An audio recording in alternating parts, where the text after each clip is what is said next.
You know. Yes, I am. Dr. Blackowitz? Why, yes, I am. All right, go for it. Uh-oh, I've lost you guys.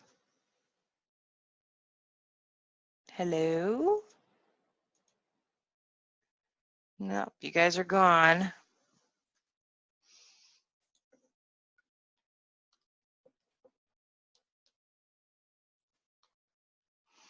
Can you hear me still?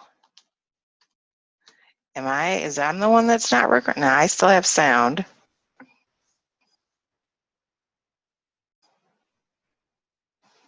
All right, resuming. Okay, well, I'm going to have to give control over to somebody else because unfortunately I am the IT person and I got to make sure everybody else has internet too. No worries. So, one of you wants to drive. As long as she's recording, I can watch it later. Okay. A couple of things that I've had questions on. Sure. As I was adding some materials in the material library, I was playing around with adding the photo of material like I put in the lock. It doesn't seem like it like even though I put it out on the network, it doesn't like if Jim goes to open up that same product, he doesn't see the picture. Should that be mapped? Like, once we put it in the network location, everybody could see the picture? So were you guys the ones that were having problem that none of your graphics were showing originally? Right, and then I think she got that resolved somehow. Right, so you each have a graphics folder that should be identical. And so what you'll want to do is you'll want to take that graphics and drop it into the graphics folder. So if you notice when you click on the graphics, say on your computer, it's showing it because it's showing it mapped through your, it's usually your program files x86. Whereas if you go to someone else's computer, it has to be in their program file. So all I did was grab my, my file and send it to Shannon, and she just put it into each of your computers so that you all had graphics. But if you add new ones to it, you'll want to definitely dump that same graphic into each person's file inside of it. So you can't link it like, just one location and everybody sees it? No, I don't think so, because I think it actually is predetermined to go to that file location. Okay. Let's see, something else I'm noticing, all your base cabinets and tall cabinets come in at 23 inches deep. Mm-hmm. Ours we do 24 plus the door. Is that an issue? Or? No, we could actually run a really quickie script if you want. Yeah, I mean, that'd be good. Okay. Let me grab it. Go ahead and shrink or close out of your, oops, sorry, it's making me do something I don't want it to do. Close out of your project pack for me. Wait, hold on, because where we are logged in under Shannon, I guess we'll have to get her to log back on because it's, unless, I don't think it'd matter if you can log back on with yours. I don't think it's going to mess up the admin or anything. Yeah, it's also telling you got kicked out, so. Oh. Yeah, the database was lost, so say no, because you don't want to restart it, you want to be out. All right, and let me look for my script. So did you check all of them? Was it just that? It seemed to be, I mean, I didn't check every single one, but it seemed like, the first 2 or 3 of each, talls or base cabinets were coming in that size. Okay. So yeah, I've got mine set to 24. I'm not sure why. I wonder if you guys said something different to us in the paperwork. I don't think that was an option. Yeah, it definitely was. I'm sure we would have said 24. Okay, no worries. We can fix it super quick. So go ahead and down at the bottom, hit your start button for me. And then click on one of those letters, A or B. Yeah, just click on A, that's fine. Okay. And then click on your P. And then go down to Project Pack and click on the drop down. And go to the SQL utility for me. Now, do you think there's anybody else in the system right now? No. Okay, perfect. And it's just the base and the tall is our depth we're worried about, right? Correct. Okay. So did that open up a document somewhere? Because I don't see it if it did. Wait, There there it it is. is. It's coming. There we go. Maybe we're not connected to the database when you had your power failure. She might have to restart the database on the server. Oh, yeah, that's not looking good. We're probably not going to know that. Hit cancel for me and close that up. Try to start your project pack. I got a bad feeling you're not. The database is shut down. We may not be training.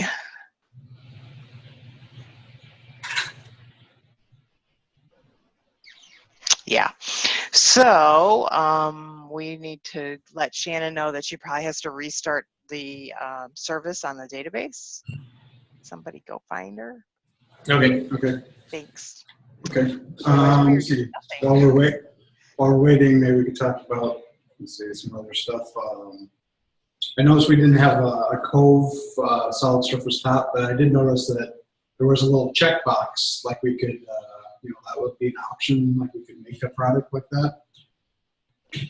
So I know that you guys talked about wanting lineal foot countertops and things like that, and I've passed that on to Dave to do that for you. Has Shannon heard back from him? Not yet, but we've kind of started to, think about how you're doing the tops, and maybe at least maybe we can have it both ways, I guess. Oh yeah, absolutely. So when you say is there already an instance to check Cove? Yeah, I was like looking through the tops. I was like, oh, here's one of the box. It's ignored on the other tops, but it's like. Oh, okay. Yeah, so then that's a job spec thing. So we probably have to turn it on with job spec.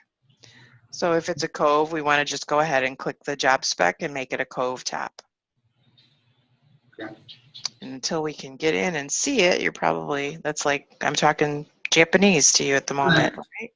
I'm trying to think of any of my questions you can just kind of answer without looking at something. I'm much more guy-like. I'm visual. Can you print out a job spec completely on its own as a report that just basically lists everything listed out on a piece of paper? I believe you can. I know you can definitely print it out on the document if you want it at the top.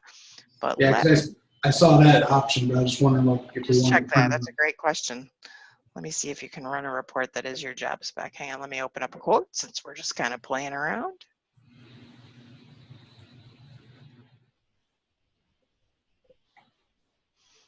And I will assign a spec.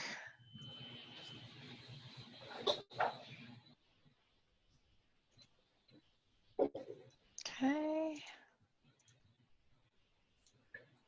Super glad the first one I picked up had a spec on it.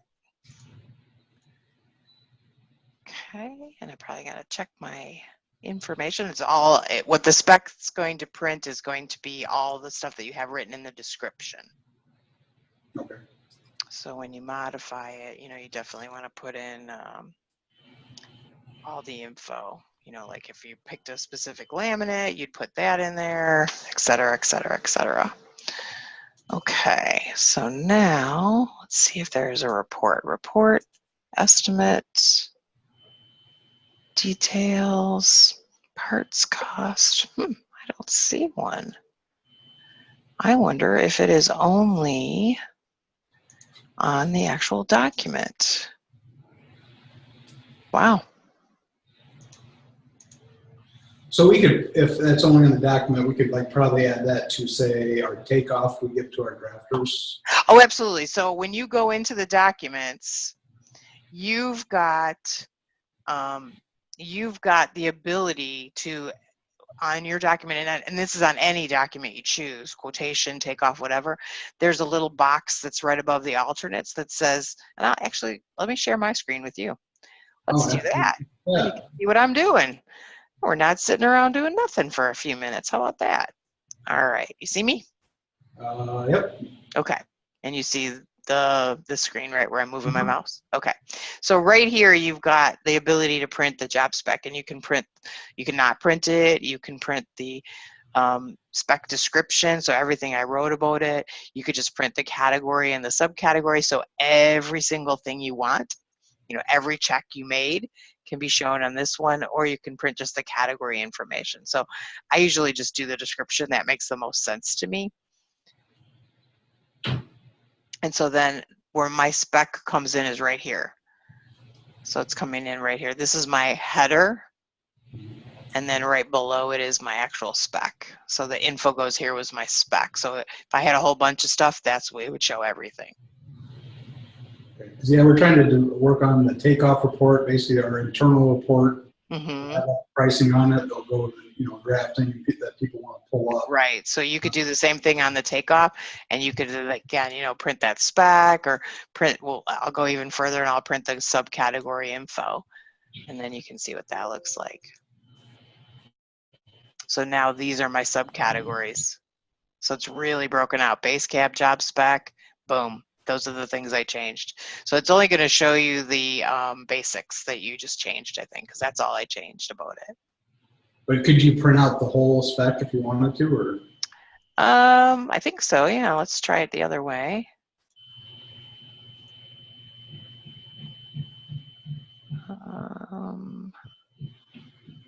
Let's see what that one is.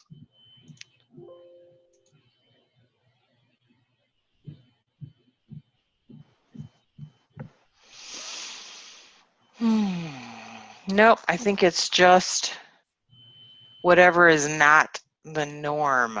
Okay, well, that's probably a good thing. So again, when you create that spec, probably the best thing to do would be to come in here and go ahead and modify it and put everything that you would want to be in that description, because then it's very specific. We're using this pull, we're using this Doug Mocket pull, we're using this epoxy slide, we're using this PLAM, and have every single thing listed there so that it's very specific. Because again, you might still verbiage it as bid pull $20, but yet it's this Doug Mocket pull that has a number, and you want that to be very specific. You're not going to necessarily do that on the spec because you may not have that as a library item. Does that make sense? Mm-hmm. And for the takeoff, can you take off, since it's basically internal, the two part, the customer or whatever? Let's go back to your preview. So here's my takeoff document, and what are you asking? The where it says who it's going to. Oh yeah, print ship address right here. I had that on mine. I thought, and it was still showing I had Ella Hine and it kept popping up on mine. Okay, so here's what could be happening with that. So here you are on your estimate. You go up to your project. Mm-hmm. Make Make sure you've got something listed here, because if I've got a blank like that, it's just going to say, let's see what it says. We'll look at it. It's going to say, yes, I know I haven't, same as to, because I haven't specified a ship to in my project. Okay, I was talking about where it says to trade soft. Can you take off the one to the left? That one? This Just one? Yeah, take off the whole. No, that's the customer. Okay, because I was just thinking this is going to be our internal, report, so we don't really need a to on it. But. Yeah, I don't. Well, let's triple check something. Hey, you're asking me questions I've never had anyone ask me before. I'm good for that. Print job details, print ship to, hide all that. Let's see what it looks like now. Yeah, it's still going to show who the customer is. Okay. No big deal. Okay. You can see I don't have a logo on my takeoff because it's a waste of ink, in my opinion. Okay, what else? Since I'm still up and running here. Let's see. What about can you take off a pull, a couple of our jobs, like the upper cabinets, they have no pull on them. Yeah, you should have a spec that asks you about that. So let's just look at what we've got. Everybody's specs are a little different, but that's usually one that's pretty specific. That's so you no can see, value or zero value. You've got to choose door pull or remove door pull. Now, the caveat to that would be, let's say you're inside of this and it's your base cabinets that you want to pull on, but your talls and your walls you don't. You would have to actually come in here and go to the tall and then turn it off on that one. So I would say, okay, I don't want one there. And you see it turns red because it's very different than what's at the top. And I don't want one at my wall. So now the only place I'm going to have a drawer pull is going to be on my base. So my base cabinet still shows my drawer pull, but the others don't. And if I come to the top here to the cabinets, which is at the very top, you're still going to see that it's showing that, but because I've altered it here, it's turned to red to point out to me, you know, this is different than at the top of the tree. Is that what you really wanted? And it is, because I'm very specifically saying I don't want it on the top. Now let's say it's only one cabinet. Like you look at all these rooms and it's just this one base cabinet, right? And they don't want to pull. So you could come in here and you could, of course I pick an open base cabinet. Let me pull in there. Let me pull in one that has a door on it. Nicely done, Laura.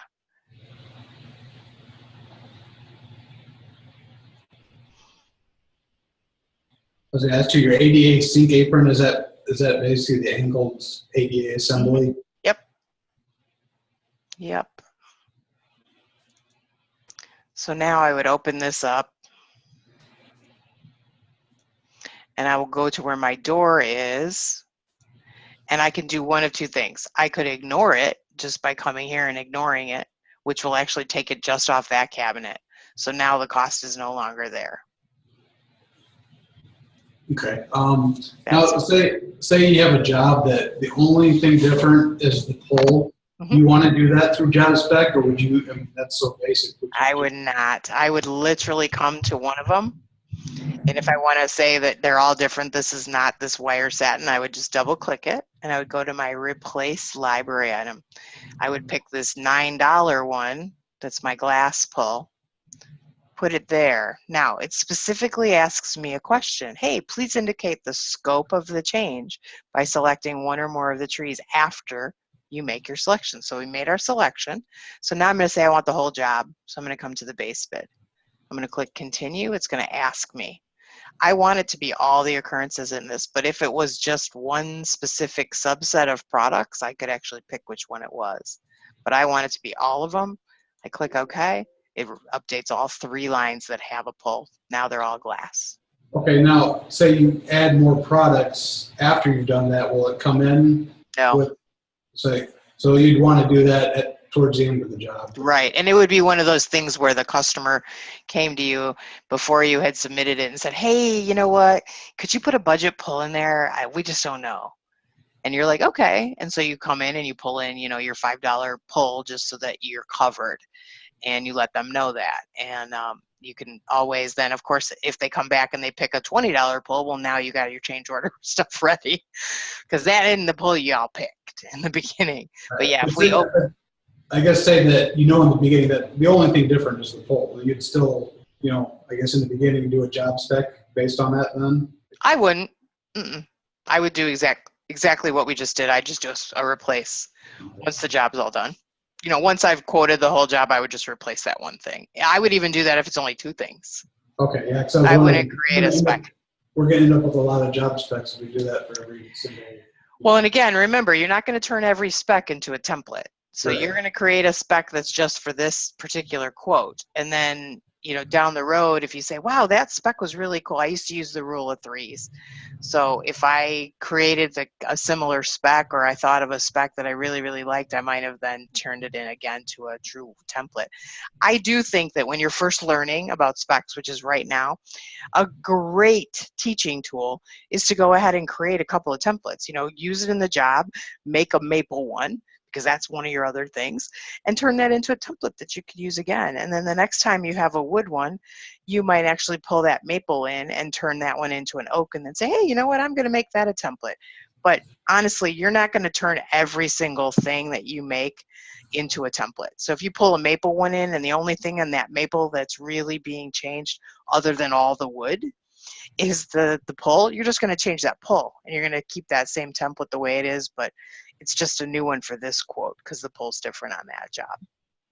Okay, maybe you could show us that. I guess I don't know the difference between like making a template or making a job spec just for the job. Sure. So when we start any job spec at any time, this is not the way you guys are supposed to be learning. I'm doing everything, and that's not good. Oh, We always, yeah, I'm sure you do, but you're not learning it, I guarantee you.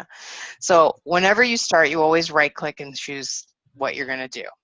So now you have the opportunity to either drag up something blank, which as soon as I click on it, you see that it's all going to show NAs. Or, and I could just start from that, so now if I said, okay, the only thing I'm changing is I'm going to change my drawer pull and my hinge. And I could do that right now and just change what they are and move on in my life. And that's going to be what I get picked for this entire, whatever I apply this spec. Okay. The other thing I could do is I could go ahead and bring in a template. And when I look at my templates, mine are pretty simplistic. I've got a maple, a cherry, a laminate. I should have a plastic laminate edge banding because I used to have to do that all the time too.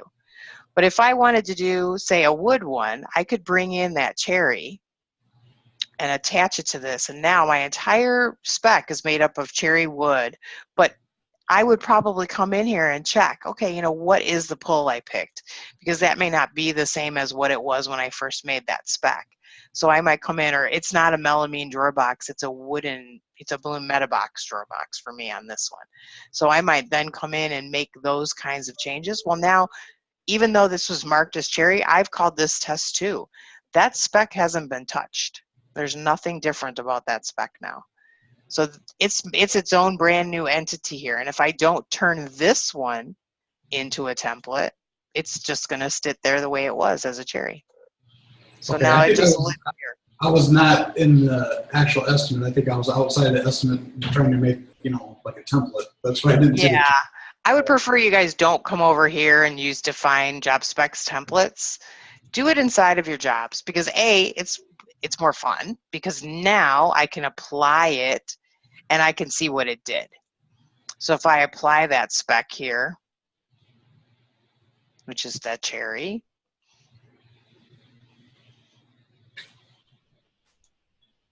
now I can see what it did. Whereas if you're kind of making them on the fly in the define area, you're not really seeing the ramifications of it, which is way more fun, I think. This is a blast to me to come back in and say, oh, look, I've got stain and I've got cherry now and I've got my sealer and I've got my top coat, all those things have come in. And on top of it all, I have that really cool stainless steel pull or wire satin pull I just chose. So it kind of helps you with that sort of stuff. So not every time you make a spec in a job will it turn into a template, but there's a very good chance you'll grab the handful of templates and use them over and over and over. Okay. And again, the way we changed that a moment ago, where we came in here and we just double clicked on this and changed that one, that's the old way. We used to have to do that for all of our stuff. And so coming up with job spec makes things a lot easier because honestly, once you make a wooden job spec, coming in and changing what wood they're pulling is pretty simple. And then if you do make a new one from the cherry and you turn it into a maple, you just save it off as a template. And now again, the only things that might be changing about that is the hinge and the pull at that point. Or maybe you're using black laminate or black melamine on the inside instead of white. Yeah, that's the only one I've made so far is the one job that always is There black. you go. And that happens. I mean, that was a big one for us. Whenever we did cherry, we did all black interiors. Whenever we did mahogany, we did all black interiors. And so, wow, make a spec like that, hang on to it as a template, and then the next time you get any job where that is, just drag it in, make the changes you needed, and you're good to go. Okay. Shannon's back. Is our thing back? Or? Yes. Okay. All right. I'm going to unshare my screen then. Yeah, that moves quick. Okay. You should be able to reshare yours now. Right. I also want to see if I can just real quick get off of the MiFi. As far as running that script, I don't know if is that something you could do later, or do you want to do that now? It's up to you. It takes like literally 2 seconds. So Okay, looks like we're connected. And if you want, or we could do it right now. I don't care. All right, let's do it right now or we're going to forget. Okay. So go ahead and hit your start button. Go to the, yeah, I don't want you to go into Project Pack. Oh. She's changing I'm just changing the size. to change the 23 to 24. Go down to Project Pack. And SQL utility. Okay, and I'm going to ask for control for a minute. Thank you.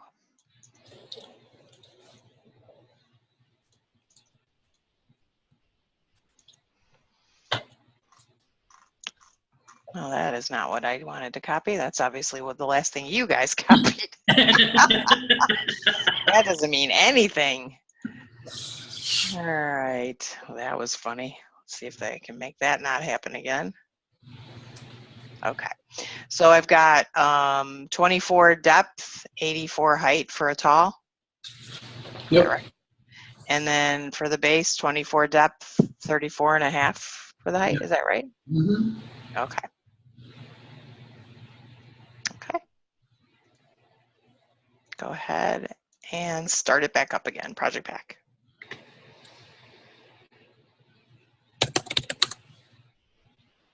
You want to keep? That's fine. It doesn't matter to me. That's fine. I'll take those as I go.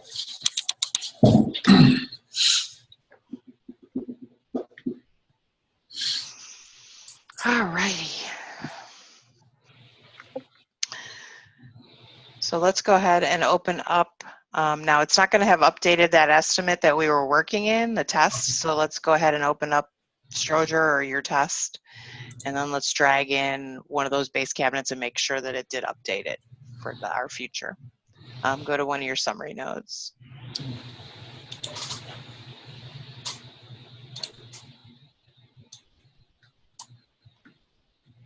Yep. 24, perfect, okay. Excellent. So if you wanted to change these really quickly, for whatever reason, you know, you can actually just go to the width and click right on it. Like right now we've got 30, 36, etc. You could certainly change those as you need them. Can you change them like in every instance of that, like you did the poll? Like say I want all that, you know, all my two-door wall cabinets to be 14 inches deep. Yeah, we can use edit find, I think, to change the width. I want to see if that's one of the ways we could do it. Go up to the word edit for me and come down to find.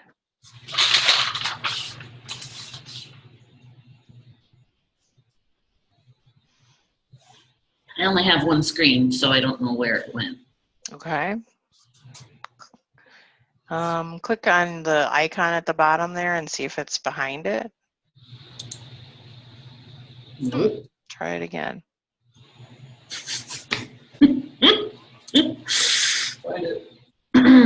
Super weird. Seriously? Oh my God. Where is it? I've never seen that before.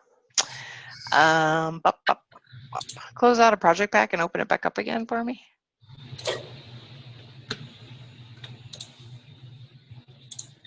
We'll have to run a registry and double check where it went.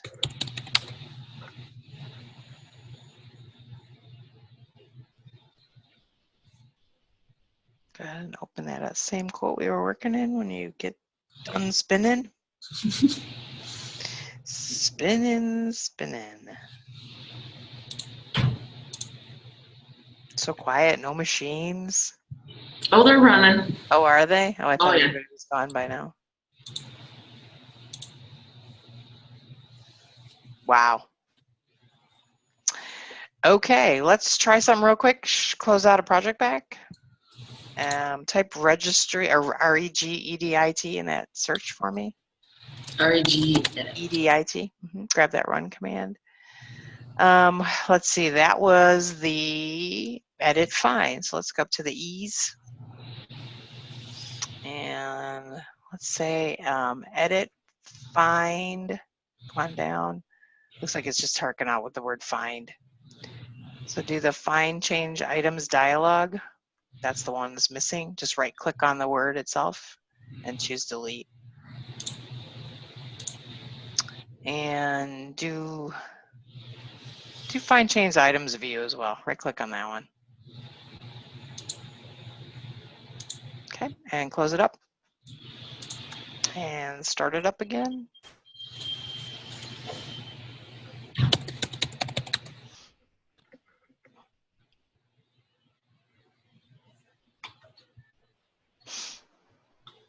I don't know why this is taking so long. It never takes this long. Is it on Wi-Fi? Yeah. You know, sometimes, you know, we got a lot of bandwidth going on with the meeting and the whole bit. The meeting really takes up a lot of your time, a lot of your bandwidth. Hey. It's like, wow, I got to tell you, man, you're going to support because I have no clue what's going on now. All right, so we are looking for a product. So let's say where, you see how it says line type? Do we see the word product? Is that one of our choices? No, but width is there. So let's choose width and put in 24. And click your find button. So there's our base cabinets. You can see that it's only finding the product. Go down. And we need to find the actual main thing. It's showing a parent and a... Yeah, I don't know that there's a fast way to do that now that I'm thinking about it. Go back up to where it says width. There's nothing about product, right? Scroll down. Nope, nope, nope, nope. I have never had anyone ask me about a fast one.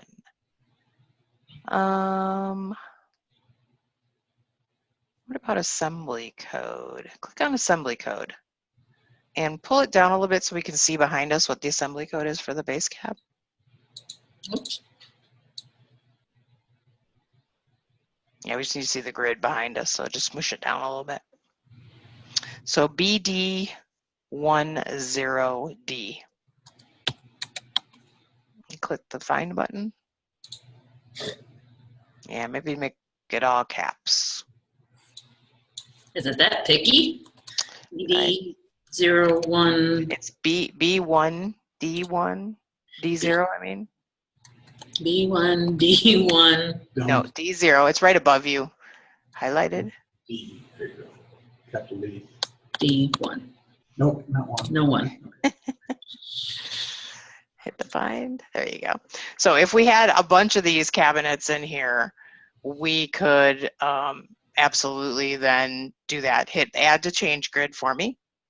Good. I'm glad we were able to figure it out. And go to the change tab right above you.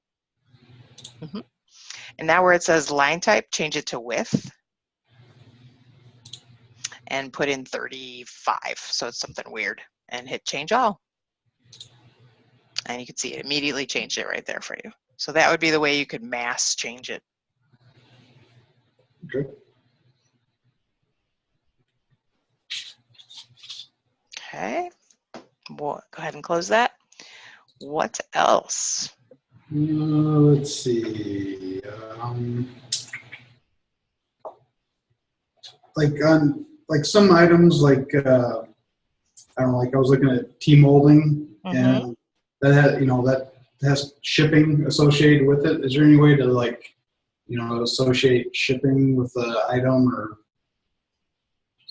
so here's the thing: when we're quoting, we are using what we call a onesie twosie price for the most part. So if you buy a roll of white edge banding and it is $30 and you pay $10 for shipping, then I would take 600 divided by 40 bucks and put that as my cost that I'm quoting with. Now, once you guys are using ShopPack, you guys are possible ShopPack users in the future, right? Yep. So once you guys are using ShopPack, what'll happen is it'll come over, and it'll come over at that great price that you quoted it at, that onesie twosie price. Well, now we have an opportunity as the buyers to get a better cost, and we might even stock that. So we might even get it at an even better cost. Now, I always say to my customers, be careful, because honestly, if you buy a truckload of melamine, I used to buy a truckload of melamine, and I got a really great price when I bought a truckload, and I always bought a truckload. So I quoted with that price. Same thing with like my white melamine. I would buy, 3 1,200 foot rolls at a time. So I would get a really great price as opposed to if I bought a 600 foot roll. So honestly, probably the best way is to think about what you're doing. Is this one where I'm going to get a really great price? And if it is, put in that adjusted unit cost. But if it's where you want to have that higher price at all time, or that onesie twosie price, then that's the price you should put in your library, because we'll monkey with it when it's in ShopPack. The way we buy it, the way we put it on a PO is definitely going to be changed based on that. Okay. Great question. Let's see what else. I've kind of got the prices to come in line pretty good with our existing pricing. The only issue seems to be things with drawers, so I don't know if we could make it a priority, like by next week, to have our drawer stock fixed. So what's going on with your drawer stock? We use plywood, and you guys don't have that listed as, I mean, we would have to like completely change it. No, Yep. No. We can fix that right now. Let's go to the assemblies tab. Is it already a library item? The material, yes, I put it in. Okay, great. Let's open up our drawer box sub-assemblies. Now, are we in the estimate, or we need to change this like globally? Like, No, we're changing it. You want to change it globally, right? Yeah. So, I mean, one way is you can always just choose it in job spec. But if this is the way you have it 90% of the time, and maybe the other percent of the time, okay, yeah, then we definitely want to make it the change in the assemblies. So we'll change it on the sub-assembly level. Wasn't they going to check the formula with that? So it's a 5 by 5. Yeah, I don't. Yeah, we'll have to look at that because we're getting 5 by 5s of this stuff, so I don't know. Okay. So hit your open folder, and let's open up the assembly categories. So change it from assembly code to assembly category. And then hit the next drop down. And let's scroll all the way to the bottom. And we're looking for subassembly drawer box. And hit search. And click OK.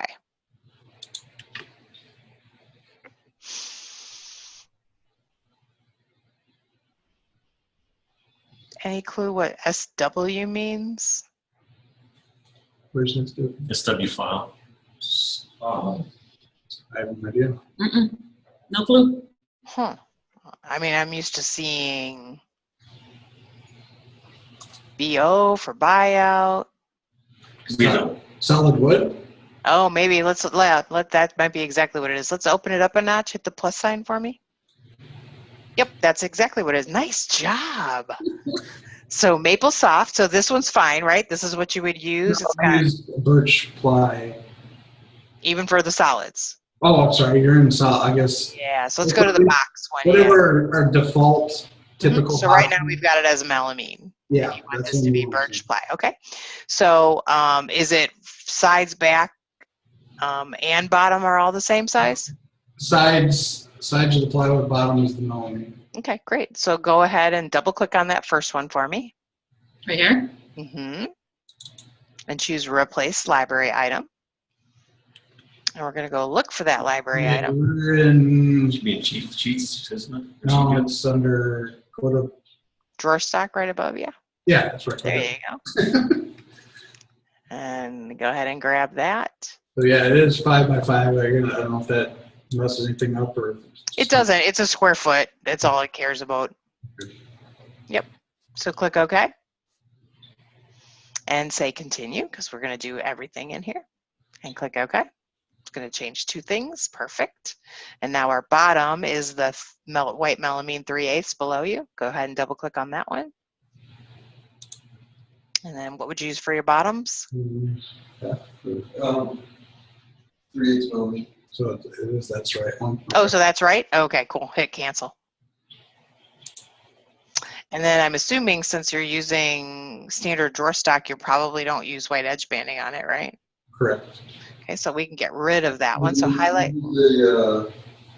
We do use edge banding. Even though it comes pre-finished plywood, we use a wood grain PVC edge on it.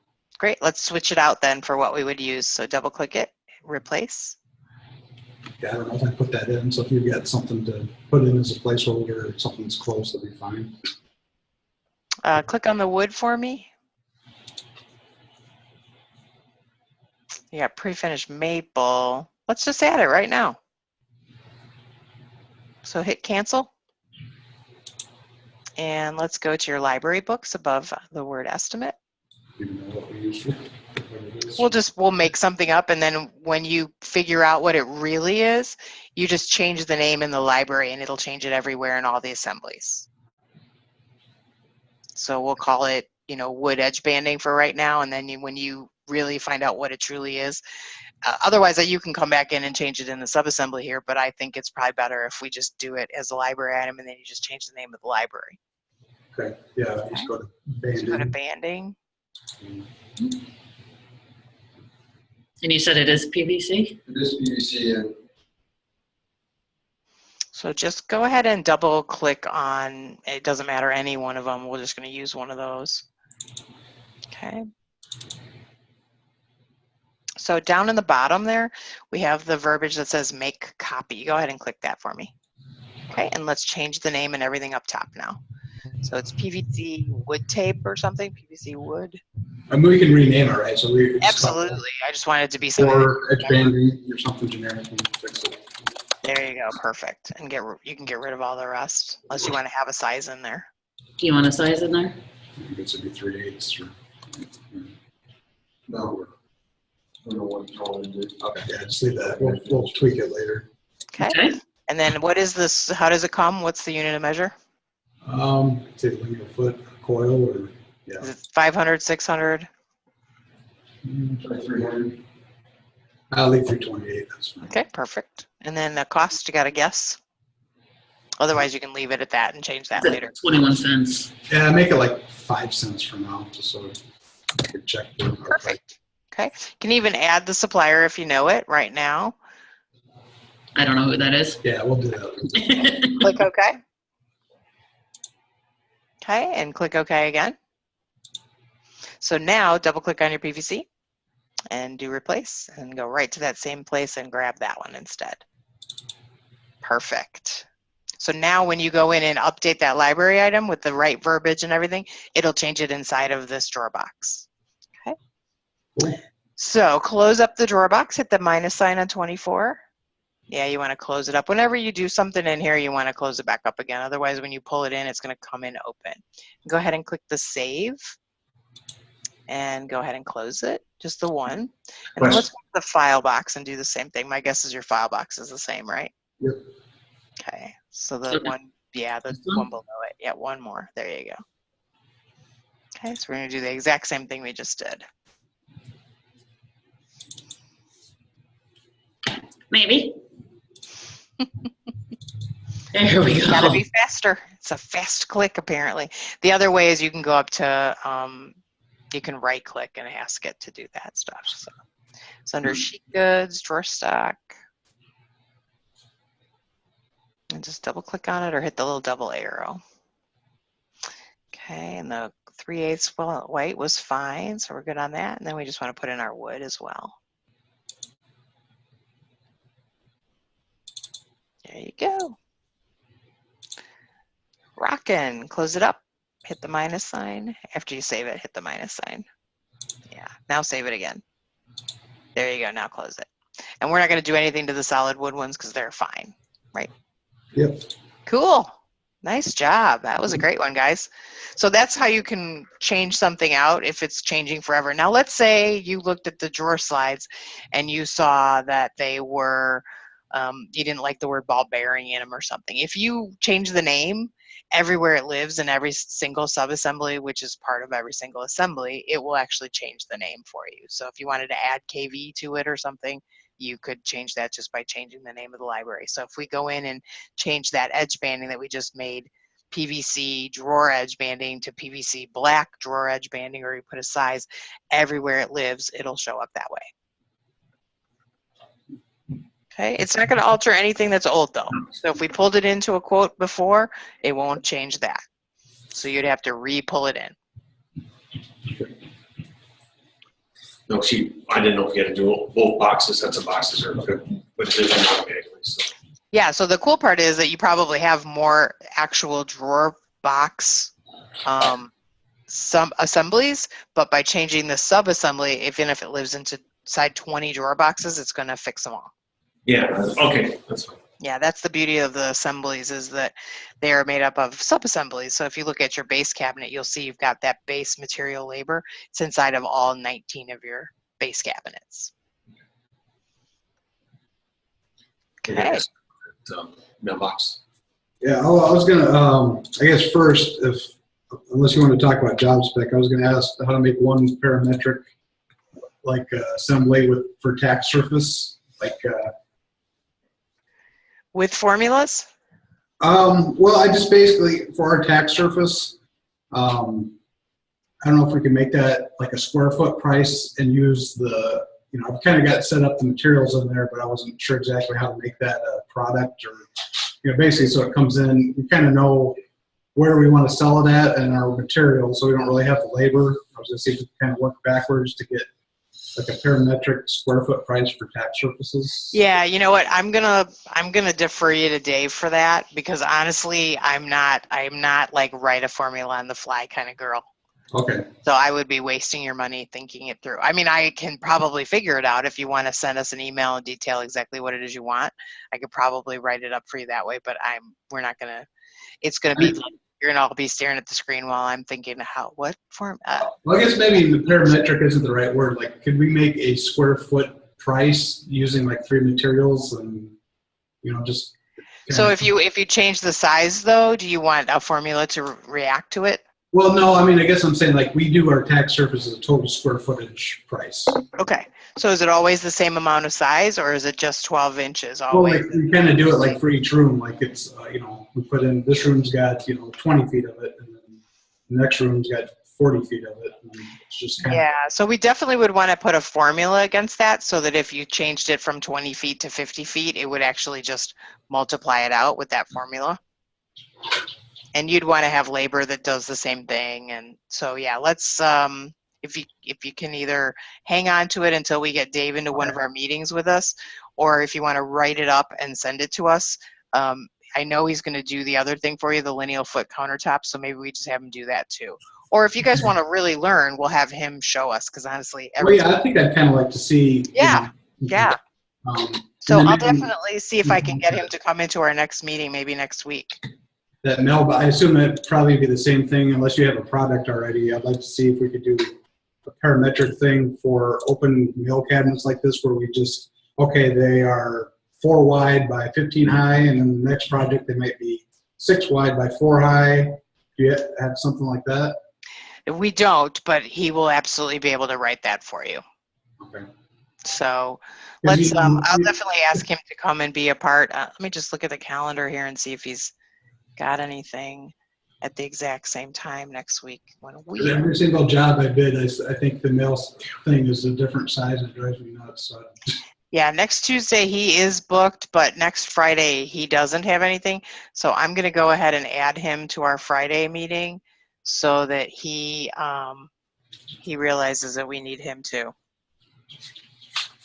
And we'll have him come in. Time, 2 o'clock our time. Yes, yes, ma'am. So I will add him, and hopefully I'll send him an email too, reminding him, hey, don't put anything here. Okay, so we could just flood him with all the kind of. Yeah, and I'm hoping that, I know that we talked about the whole lineal foot, and at first I was going to have you guys send an email, or not an email, a copy of your database, but then the more I think Shannon and I talked, we thought that maybe it would be better, because you guys do want to learn how to do this, and we want you to be self-sufficient. I mean, I would love to say that this is super, super easy, but I'm I'm still on the struggle bus with it, and that's just me. I'm old, and to figure out code and things like that and formulas is tougher for me. I think the younger you are, the faster this stuff comes to you. Dave can do this stuff in his sleep. So I would rather he's teaching both of us. I mean, I'm going to be in the background like a little mouse writing down everything I can think of, but I am starting to write databases, so I'm super proud. I did my very first one all by myself the other day. So. Well, I do know Brian was actually talking about maybe trying out countertops the way that they are now instead of having it switch to lineal feet. So I think, you know, before Dave gets to us next week and play around with that a little bit more, see how it works, things like that. That's a great idea. And again, you know, it's not that big of a deal for him to throw, you know, 2 lineal foot ones in there for you if that's really, really what you want. That might be good for budgeting stuff too. And I guess the thing I was going to ask about countertops, if you put them in as an individual, does it put in side splashes? It does. So if you, that's the biggest problem is if you say you're going to quote in lineal foot and you put a 12 in, because you could do that. You could pull in one countertop, put in a 12, and then you go ahead and say it's really 10 foot long. So you say you want 10 lineal feet of that. But then you say you want it finished left. Well, guess what? It's going to put 10 finished left sides on it. So it's sort of like a cabinet. Then you would pull in one, you'd say that one was 1 square foot and it was finished left. Now you'd pull in your other 9 and it would be, you know, no finished lefts. So if you don't click the finished left, that puts a side splash on it because obviously that's against the wall? Correct. Okay. And then if you put a finished you'd have to pick, you know, you've got over on your right, you've got countertop splash. So okay, so if it's like open-ended on one side, you know, hit finish left or finish correct. left. Exactly. Okay. Yeah, and if you open up one of those assemblies and you really break it down, you'll see that kind of information. So just for fun, go to your reception and let's pull in one of those countertops. Let's do a splash one. Yeah, open it up a notch. Grab that one and pull it in. So if you look at it, you can see you've got a finished left, finished right. You can put a grommet in. You can put a field joint in. So go ahead and say that it's finished left. Okay, and then say how many feet. You know, this is an 8 foot one, so just say 1. And click OK. So now when it comes in, you can open it up and break it down and you'll see, you know, where's my splash and all that kind of stuff. Yeah, one thing we're noticing too in the solid surface tops, it gives you the ability to add your integral sinks into that, which is pretty cool. But is there a way to get that to display when you, I guess I was thinking of our drafters, you know, when I was doing the takeoff report, it says countertop, it doesn't list the sinks, and you know, they probably want to know that. Might get turn out. When you say display, well, I mean, I don't know, when you print it for a takeoff, or, you know, like it will show the top and then show how many sinks. Oh, well, it depends. If you do a product report and you're showing all the products, it should show it listed in there.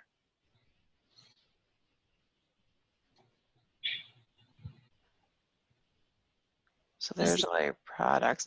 So it. Okay, this looks a lot different. Oh, that's because this is on This is a quote, yeah. That's why. Just take off at the top. And go to, can you go back for me? So go back up there to the 2 little check marks. Yep, and choose that and click column. And choose sink quantity as one of your, yep, right there. Oh, that's what we're looking for. And move it up. And click OK. Now the problem is that the sink quantity sometimes is another element that Dave uses in yeah, I think we talked about that last time. Yeah, so it could, this might not work. I'm kind of taking a stab here. Sorry. Where did it go? We got draw quantity. Did we change what the verbiage was? Huh. Close this up. Did you guys change the option? Go up to the options tab for me. Or did we just pick the wrong one? I don't know. Have sinks. We're in a different estimate. I don't even know. Go to column. Have sinks in this one or not. Click on sync for me. Yeah, see, look at the label says draw. I don't know how that happened. Change it back to sync. So that someone changed this, the sync quantity be the draw quantity. I'm not sure why or what that means to you. Does that mean something to you guys? That wasn't us. I think that when our last session you went in, because I was saying that it looks like they're putting syncs in our. Yeah, and it's not being used for a sync on this thing, so that's not going to work. So probably the best thing would be to, if there is a sync, to go ahead and just put it in as a note underneath that item. So if there was a sync in this countertop that we're in right now, you've got a little note here to the left. Yeah, add it there. Or you could even write it on the description if you wanted. Okay. But, so what was the main point of what we were doing? Oh, open this up. And you can see right here that you've got backsplash, side splash. So right now you can see you've got one backsplash and one side splash. Just for fun, remove that finished left one that we put on the product row and make it a 0 for me. And now you've got 2 side splash. See how it instantly changed? So if it's a finished left or finished right, it's only going to give you 1 splash on the opposite one. If there's no finished splashes, if there's no, finished left or finished right, then it assumes it's in the middle and it needs 2 side splashes. Okay. Okay. Does that make sense? Yep. Cool. All right. Closer. So, What about the solid surface top with the cove and the overlay die walls? So the overlay die wall was definitely on the list for Dave. Okay. And he was going to, that was one of the ones where we first talked about him getting a hold of your database and writing those for you. And I think he even sent you a message, Shannon, asking what was an overlay die wall. No, I have not received anything from him. it's basically, I think you call them accent panels. Like, I don't know if you put a die wall, a flat die wall, and then you put accent panels on top of it, but. You have accent panels in there, yeah. Right. I mean, maybe that's the way you guys do it. You do a die wall and put the panels. I mean, what we call overlay is basically you put your accent panels on it. So it's, Okay. So you already have them then, right? Well, I mean, I guess for our die walls, it's one thing we've done actually time studies on. So whether we just have like some lineal foot pricing in for some of the die walls, I don't know. That's something that we can talk about that later, but. Okay. I know, like, we have 4 levels of die walls. I want to get those tweaks to the correct lineal foot price because, like I said, we did some time studies on those. So Okay. we have those dialed in fairly good. So have you pulled one in and taken a look at what it is? Well, I know just the straight die wall is way underpriced. I think you're selling for like $50 a foot, and we need to be up like about 120. Okay. And is it because of the material that's not been updated yet, or is it because of the labor? I think it's the labor. And I will Okay. certainly be the labor. Okay. Yeah, definitely. That's the kind of stuff that, obviously as we quote, as we look at a real job and we compare it to that, we definitely want to be able to pull that in and do look at it. So if you've quoted something, and that's going to be our next thing, is next time we get together, we're going to start quoting a real job. And whether it's one you've been awarded already or one you want to quote in here first and then turn around and quote your old way, we want to be able to kind of do an apples to apples so we can kind of start looking at the labor. Okay. So you have that plan for further on down the road. Yeah. Actually, our next session is where we kind of want to start that. So I'd love you to have something that we can look at. Now, Okay. if you guys are getting together and, starting your own tests and doing that, and you want to do it on your own first, and then when we get together, it's more like, okay, I found this and this, which doesn't seem right. How do we change that? Because again, when we look at how you said to us, hey, it takes us, we can do 111 square feet on our panel saw per hour.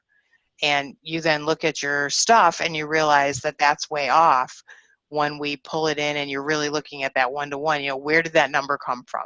Had you done, I love that you've done a time study, but I'm not going to lie to you, most of our customers haven't done that.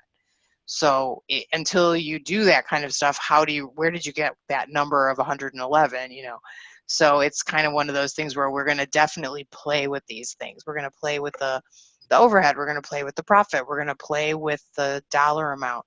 And then ultimately, we're going to play with the time. Because what is causing it to be off? Is it one of those other things, or is it just purely like, we're saying you can do this? I forget, recently I had somebody that said they could do 900 square feet in an hour on their CNC machine. And I was like, what? And I put it in the database. So I guarantee you they're going to come back to me and go, yeah, something's way wrong. And I'm going to go, well, y'all told me this, so let's figure that one out. So when you start playing with that, I gave you that little cheat sheet that shows you what that labor was a 1-to-1 to. So if you then go into your labor and you see, okay, PQTY is set to 5, well, what was that? Is that I can do 5 lineal feet in an hour, or what was it set up to? We don't have that cheat sheet. We talked about that last week. Gosh Didn't darn get it. it. Okay. I will go look for it.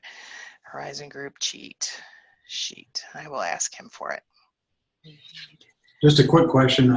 Your sink cabinet, some say false front and some don't. Is that the panel behind the doors, or I guess No, it's the one above it. Okay, So so is it a true drawer or not? Or okay, so you're the one without the false front, like just its doors going all the way up. Mm-hmm. Yeah, I think so. Go ahead and open it up and let's take a look at it. So Which one? at base. This is cabinet sink. Yes, cabinet base and probably sink. Like, So where it says 1 door, 1 drawer false, that shows a drawer. If it shows 2 door, 0 false, that would just mean 2 doors going all the way up. No drawer at all. okay, just want to make sure. The bottom one, 2 doors, 2 false would be 2 false drawer fronts on top of the 2 drawers. Otherwise, the 2 one with the 1 is a 1 all the way across. So it's kind of how do you want the sink to look? Make sense? Yep.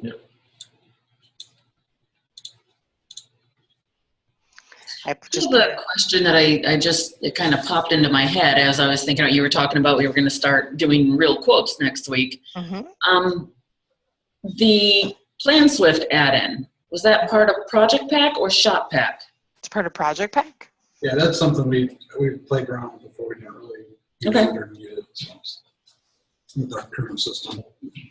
But you guys did not buy the Plan Swift.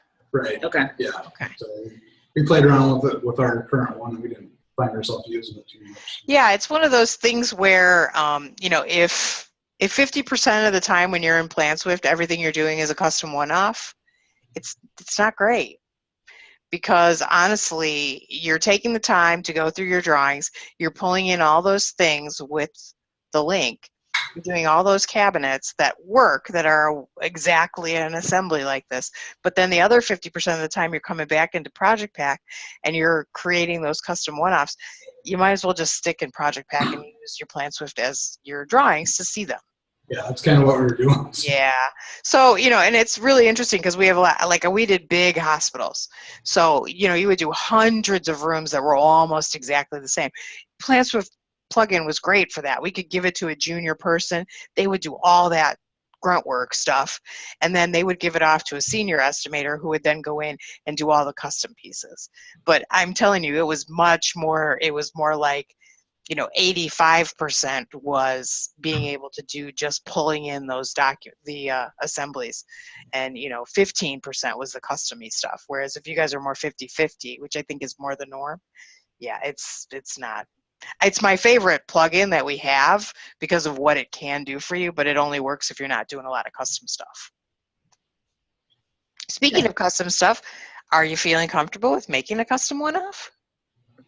I know we talked about it a while ago. It's been a couple of sessions.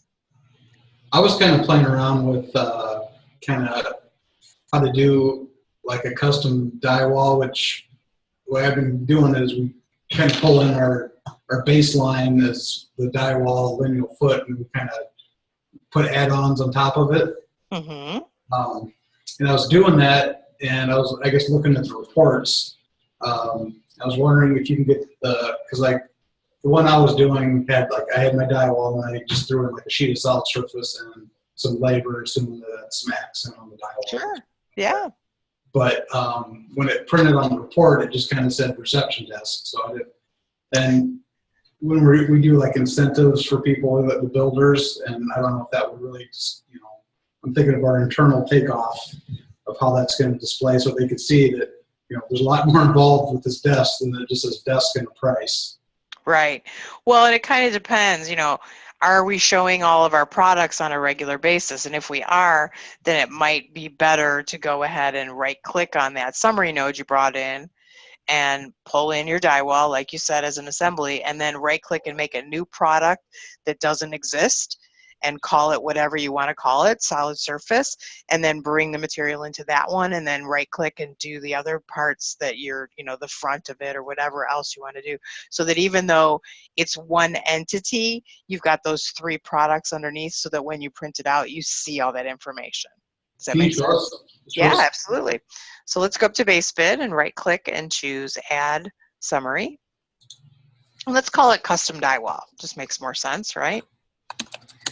So now the first thing you can do, if drywall is spelled right, go ahead and add it. All right, so now you can go ahead and grab your drywall over on the right of your assemblies and bring in exactly the part that you would start with.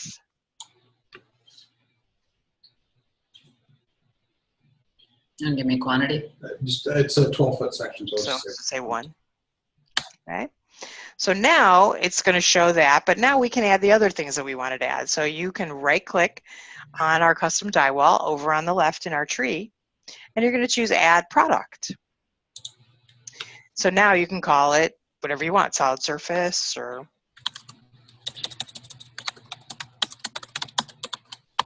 okay, and now you can click over on your library on the right and you can drag in some solid surface. If it isn't in your library on the right, go to your library. There you go. If it isn't in your library on the right, you can actually just right click and create a line that is a material. Either way works. So just go to Corian and grab one of them, drag it all the way up to the product. Yep, very good. Let it go. Put in how many we need. At least one sheet would be 30. Okay, and click OK. So now you have that delineation of, okay, now here's my solid surface. And then what was the third thing you said you did to it? I just labor. I put the labor into the solid surface. Okay, so then exactly, just grab some labor there and throw that in. Where we want to drag it into the solid surface or below it? Or? I would put it into the solid surface. Yeah, because that's here we have Cove for labor. We have labor. Yeah, she was saying that we could change out of the job spec. There might be in the job spec to make our tops Cove. So we got to look at that. Yeah, I didn't know if you had that or not. So now you've created this custom die wall that has these 2 things in it. There's your solid surface, there's that. Now, when you do a takeoff of that, if you're telling your takeoff to show labor and material, it's going to show both things then. So go ahead and let's look at it. Yep. That works. It's towards the very bottom. I think it's the last thing you put in. There you go. So it doesn't look like you're asking it to show materials and labor on your takeoff. Do you want it to? Well, not for everything. It's just like for those kind of custom things like this where they could see it's more, there's more involved than just a die wall or. Right here, solid surface overlay. Because I named this. So if you put solid surface overlay, it'll say solid surface overlay. So then you'll know that the solid surface is actually on the die wall. So the total for the die wall would be 2758. Okay. So yeah, it seems like said. Yep. And you could even say custom die wall and labor. You could say solid surface overlay and labor if you wanted. Or we can add that on a takeoff. Some people, obviously if this is going to the customer, that wouldn't matter. But you've got above you there on line 2, right underneath base cab 2-door, 2-door, you've got internal information. That's on the notes folder. So, or right above that one on 201 too, I just saw it there. If you wanted to, you could actually put a note underneath that that says includes, 2 hours of labor or something. I mean, you could get quite specific.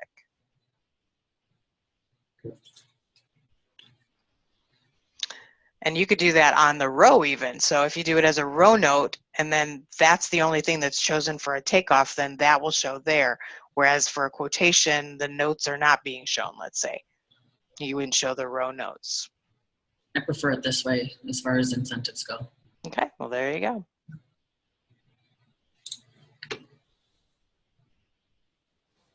And again, remember, when you drag something in, you can change the name. So, you know, we changed that name, that solid surface that she made. If you decided you wanted to add that to say solid surface overlay, you can do it after the fact. You can do it on that place, you can do it on the center of the description, or you could even double click it over in the tree. You got 3 chances to do that. Actually, you can even right click and use edit row and change it there. Okay.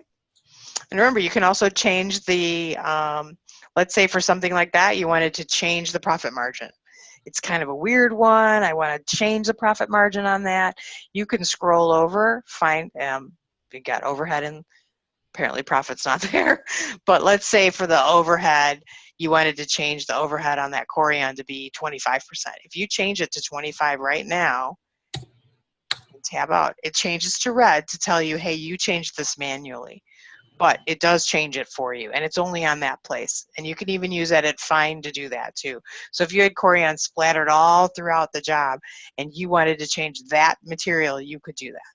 You could find all that material and then add that overhead by using your edit find. So, you know, you can really manipulate something quite well. Now we also have something called add-on. So you can see we're off 1 penny here, right? That might make you crazy. I don't know. Is that one? Does that make you crazy that it's 99 cents? 23 and 99 cents. Yeah. So if that makes you crazy, you can actually right-click in here at the top there, and choose Insert Before. And it comes in as a material. I want you to change it to an add-on.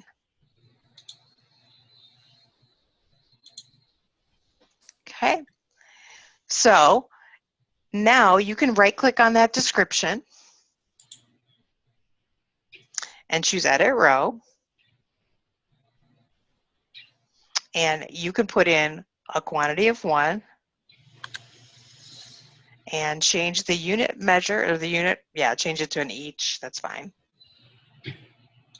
And put 0.01 and click OK. Now the cool part about an add-on is it's pure money. It has no overhead, it has no profit. So while that's wonderful and it does great for 1 penny, do not use it for $1,000. Because if this is a taxable job in any way, shape, or form, and you don't tax that $1,000 and they audit you, you're going to get caught. That's So be careful. PIA factor. Sorry? PIA factor. Yes. So I want you to be careful with that. I would also, just in case, God forbid, you print this and it prints weird, I would also put a check mark in the NP whenever I did an add-on, because I don't want it to show. And I would probably put in the description, you know, price adjust, so I know where it is.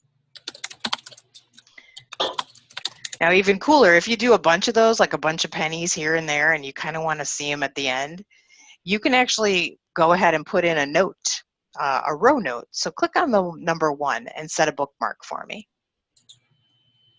Yep. And call it adjustment. Okay, and click OK. Now the cool part about that is it sets a little color like that. So even though you might be someplace else and you wanted to look and see, if you go to the very top, first of all, for add-ons, this isn't really great, but I wanted to show you a bookmark anyway. If you go to the very top of the job where it says Stroger, you can see that you have a row in your dashboard at the bottom that says add-ons, and it shows 1 cent. See, it's just to above the price at the bottom.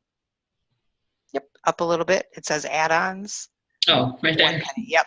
So again, if you start to like overuse this, that's probably not great, because the problem will be if you're like padding it. I always call it padding it. If you're really padding it, then you should be padding it with either labor or material, because ultimately you want that to come over. If you just do everything as an add-on, once you start using ShopPack, somebody, an engineer, is going to start freaking out because it's great that you said it was going to take $10,000 worth of material, but now they're getting ready to order everything and it's 11. And you're like, it's fine. I added on $1,000. Don't worry about it.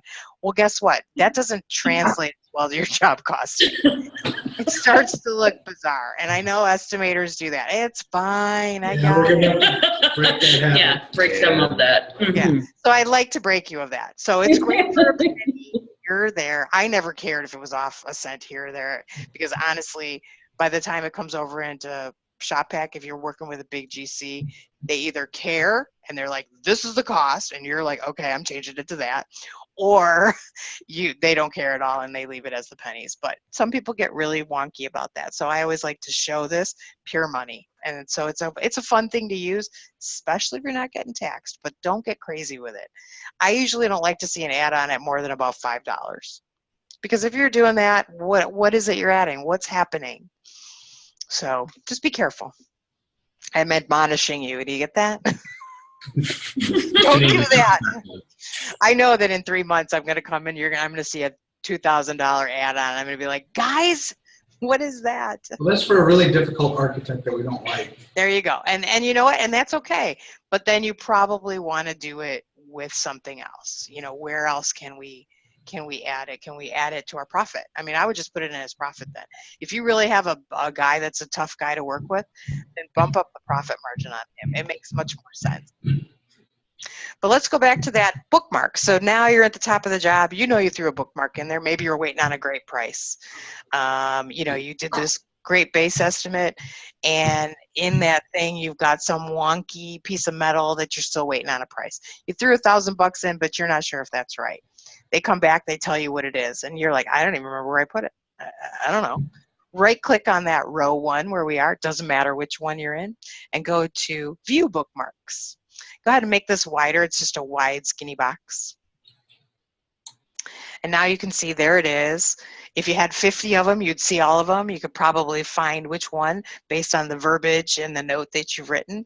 And all you got to do is click on it, and it'll go right to it. Double click, sorry. And it opens it right up for you. So if you had a whole bunch of them, it's a great thing. If you want someone to check you for whatever reason, you've costed something and you want the boss to come in and really take a look at it, put it in as a red. If you're waiting on a price, put it in as an orange so that you've got some kind of verbiage that makes sense to you guys. Pick some SOPs. You know, if it's a Laura question, it's always in pink. If it's a Shannon question, it's always in purple, so that, you know, you guys know that that's what you're looking for if you're coming back. And then at the end, when you're all done and they're all perfect and you're happy with them, you can go ahead and right click and just remove them. Go ahead and try that for me, Shannon. Right click on this? Yep, you can do it anywhere. You could remove that one, or you could remove them all by hitting, it was right click and remove all. Gotcha. Yep. Okay. All right. So your documents are looking good. It looks like you guys have been playing around with that.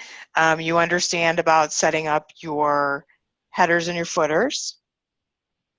Mm-hmm. Okay. And we did play for a minute. I don't see a header in here, so assuming. Yeah, Oh, that's your takeoff. You haven't done one for that. We talked about how we could print out a job spec. So let's go back and look at a job spec, because I know you were asking about the Cove and stuff, and honestly, I don't know what kind of job specs were put in here. So let's go ahead and click on your job specs up top there above the word manage.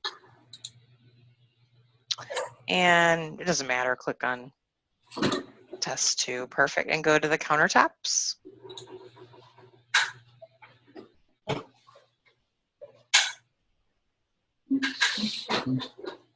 Sounds like somebody's cracking a beer. Nice. You know what? When we're almost done with this, you might hear some of that. You know, it's always funny when I have to train in Australia. It's like 8 o'clock at night and I'm starting, and he's like, hey, do you have a glass of wine? I'm like, dude, I could not train if I had a glass of wine. We would just be laughing. That's all we'd be doing. So go to, okay, so you see right there, it says solid surface countertop butt splashes. So hit the drop down there. And we have a Cove, yay! Yeah, that's where they're. All right. That's probably the better place to keep them anyway. Yeah, and you know what? It's just one of those things. If that's your norm right now is a butt. If you change it to be a cove, well then we can go in and make some alterations. But it looks like most of the time it's the other one. But you can see how simple it is to switch it to that, and then you can change your material and your edge banding and all the other things that you need for this, or solid surface edge, not edge banding. Excuse me. I guess while we're talking about solid surface tops, do you have anything that I know you have the island, but any top that needs like seaming, like to get over 30 inches? Sure. You mean I mean not necessarily island, but say you got a top. a field joint? Yeah, well, No. not a field joint, but they want a top that's 32 inches deep. Oh, no, but I think if you pull it in and you make it 32, it's going to grab extra stuff. Let's try it. That's a great question.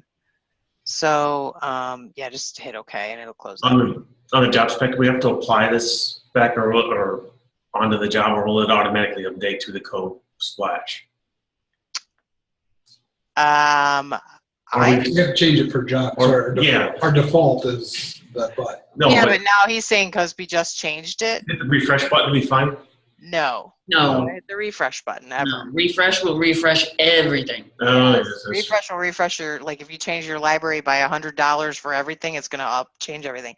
What you'll want to do is if it's something that's already been in there, you'll want to go ahead and apply it a second time. Okay. Now, if you drag something new in, I believe it will update it automatically based on the way the spec is set. But don't hold me to that. Triple check that.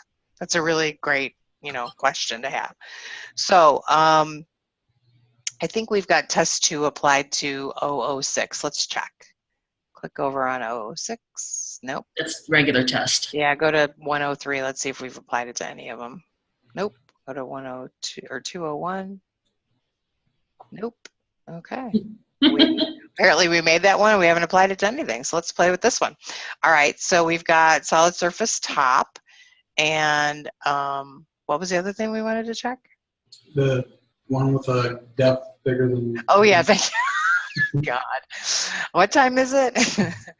Okay, so let's go over to our assemblies and let's drag in one that's bigger and see what happens. I have nothing to lose. So choose a solid surface, probably island, right? A no splash at least. Well, I was curious, like, I know the islands probably have it, but, say somebody wants their base cabinets like super deep or something. Okay, yeah, let's grab that then. And let's make the depth 35, like you said. And give it a quantity of 1. And click OK. Let's see what happens. I'm guessing it's going to work just fine. Sure. So we'll go ahead and open that one up for me.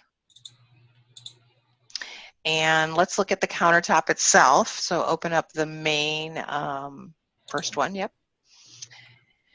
And let's pull the formulas in so we can see them.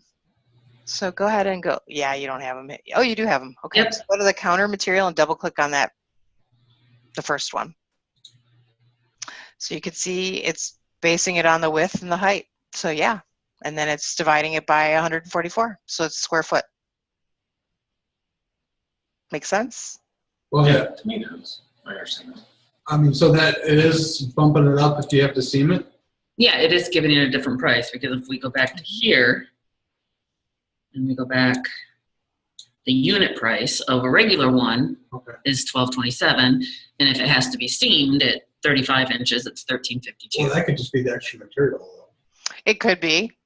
Yeah. Let's look at the. I'm sure there's a labor one in there too. You got flat work. You got cove. You got silicone. Maybe I don't know. There should be like a Seam kit in there too. Yeah, there's seam kit. Now, is there a seam kit on the other one? Yeah. It's seam kit price. It's not Is it the same cost? $14.78 for that one. And what's the other one? Same. $14.78. Go ahead and go down to the line types at the bottom. let's check something else. And yep, click OK. So it says it's going to take 5.46 hours to do this one. And let's see what the other one is.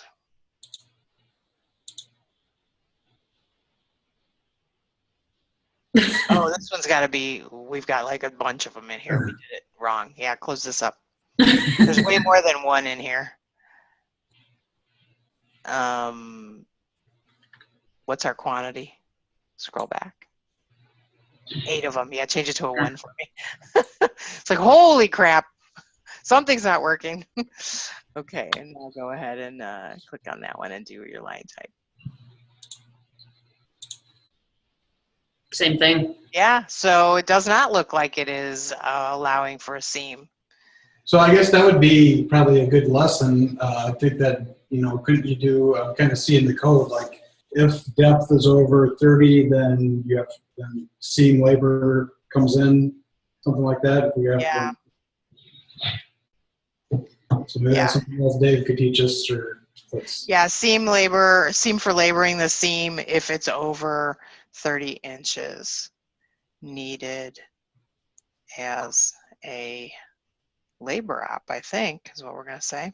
All right, so I need to get you the cheat sheet. I need to get you this, or I need to ask Dave about that.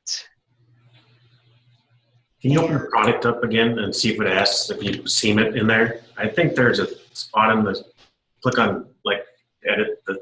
Yeah, just right click on it in the middle. Nope, in the middle there. Yeah, you have to be on the product or it won't let you do it. There you go. There you go, perfect. And choose edit row. Edit row. So it's not a seam, but it's a field joint. I don't see a seam though. Field joint, well, yeah. Yeah. I wonder what would happen if you did a field joint. Added in $100. Mm-hmm. So it jumped up 100? Yeah. Huh.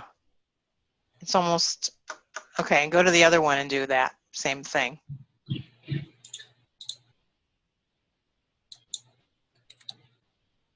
$100. So if it's a 8-foot piece and you're seaming the entire width of that, but would you seam the entire width or would you just turn it because it's a 12-foot long? Would you not just turn?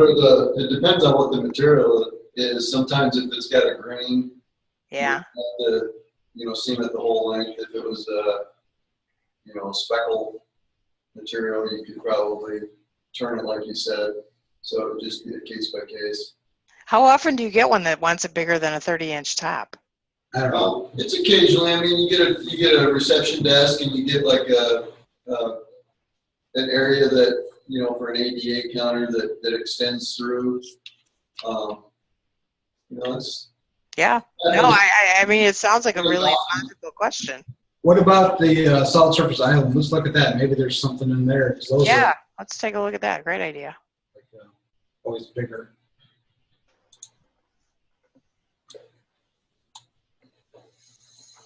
That comes in at 30, so I don't know if we make it bigger. You can adjust your labor in there too.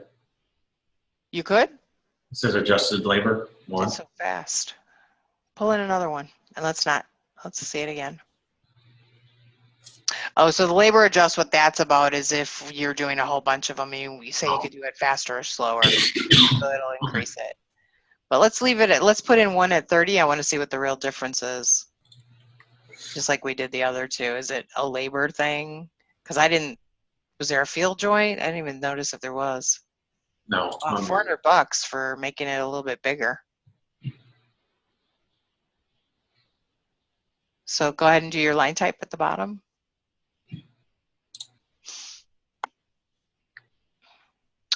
So our labor is 30 hours and our material is coming in.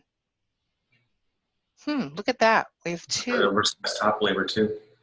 Where's that? Right here. Oh, yeah. There it is. There it is. That's what we were looking for. So if we could probably play around with adding that into, like, besides an island top, or is that like a checkbox? Or Well, I mean, go ahead and close it again and let's see. Does it allow you to put other things in? Because you could drag a splash in. We could actually remake one of these using an island. So, you know, you've got a backsplash, but if you want a side splash too, you could drag in a side splash. So I'm just wondering, I'm definitely going to ask him. I'll say, you know, the island shows extra labor. So at least we know that much. What can we do? All right, we'll see what he says. Okay. I'll have this to him before we all get together again. But I'm bummed he hasn't reached out to you though, Shannon. Yeah, no, I haven't gotten anything from him. Okay, I'll have to ask him what's happening. Put him back on task. He's been doing something else this week. So, all right, cool. So, custom one-off. So we kind of talked about it for a minute earlier, and then we said we were going to do something other than doing that solid surface overlay. What about if you had to build the whole thing from scratch? Are you feeling comfortable where you would just go ahead and add the product and drag things in? Everybody feels good about that? That's pretty basic. What if you just were doing like a full-on, you got a quote, and you just want that item to be in there as a cost? We can right-click on that custom die wall, and instead of adding a product, I want you to add an item. And all an item is something you're buying it. Probably not going to do anything to it. You know, it's a piece of artwork that's going to hang on the desk or something. So just go ahead and put metal for the description. Okay, and now I like to just right click and choose edit row just because to me it seems faster. And I put in a unit of measure and a cost and click OK. It's treated like a material, but when you do a quote and you print it out, you can actually reference it so that it shows off. So if it's something specific that you're bringing in and it's just you got a quote from somebody to do it, you can go ahead and throw it in as an item. When it comes over into Shop Pack, ultimately, it's just going to look like material. But again, when you're quoting it, it's nice to actually be able to pull it out and show it very specifically. So again, if it's a product, you can certainly do that and then right click and add the material. But if it's really a fast one like this, just throw it in as an item. And then when you show your takeoff, like I said, make sure you have that check mark in item for the line types, because that's what that is. If you are doing solid surface and it's truly a subcontractor and you want to show that on a separate line, like right now down here we can see we've got an item at $1,000. Let's say you want to see that subcontractor. You can actually pull it in as a product and right click add your material and then change that line type from material to subcon. So let's go to your solid surface overlay for fun. And you see how you've got that material for Corian as a material? Change it to a subcon. And then change the fabrication to a subcontractor. Now when you look at your reports, you see that that's truly coming in as a subcontractor. For me, I didn't do anything with my granite and stone. It was always subbed out. And so all of that stuff came in that way automatically. But some people say, yeah, sometimes I do it, sometimes I don't. So if you know up front that it's truly a subcontracted job, you can go ahead and put it in. It's nice, it just breaks it out for you differently and it looks a little different on the reporting. You know, down below here now you see it that way. If you go to the cost types, you see it broken out as well. And even lastly on the summary node.